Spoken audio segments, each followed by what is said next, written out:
Helter Skelter is a true crime book about the 1969 Manson murders, which included the murder of Sharon Tate along with 8 other individuals. Helter Skelter is written by Vincent Bugliosi, who was an investigator in the Manson murder trials. The book documents the murders, investigation, trials, and aftermath of the Manson murders. Here we have joining us is Kelly Wood. Say hello, Kelly. Thanks for joining us. Hello. Would you mind telling us what your favorite scene in the book was? No, I would love to. My favorite scene in the book was probably when the newspapers were still trying to get information about who committed the murders. At this time, they were still unaware of the Manson family. On the front page, there was an article about the Manson murders, and coincidentally, right below it was an article about a hippie family that was arrested for stealing cars.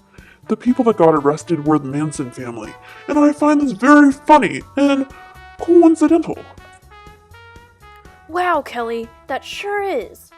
Would you mind telling me who your favorite character in the book was? Susan Atkins was probably who I found most interesting. She was one of the girls in the Manson family who was put on trial for the murders. She seemed to me like she was the craziest out of all of them. She was taking LSD while she was in jail, as the other girls were too, but she seemed to be the most disconnected and out of touch with what she did and what was going on. She was the most extreme character in my opinion, and that's why she's my favorite. Wow. That is very interesting. Do you perhaps have a favorite quote from the book? In fact, I do, and it goes a little something like this. Sometimes fear can be measured. In Tuesdays, one Beverly Hills sporting goods store sold 200 firearms. Prior to the murders, they averaged 3 to 4 a day.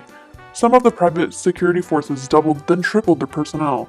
Guard dogs, once priced at $200, now ran for $1,500. Those who supplied them soon ran out. Locksmiths quoted 2 weeks delay on orders. Accidental shootings and suspicious person reports all of a sudden increased. The news said that there had been 28 murders in Los Angeles that weekend, the average being 1 a day. I find that quote very interesting because it shows how when people are afraid, they're more likely to shoot people.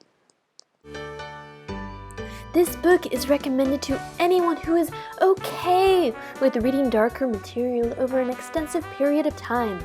The book is a lengthy 670 pages and exclusively talks about people dying. However, it is a very captivating book and it goes rather quick. This book is good for anybody who is interested in psychology, the legal system, or late 1960s culture. This book can be yours for a mere $16 plus shipping and handling. Thank you for tuning in.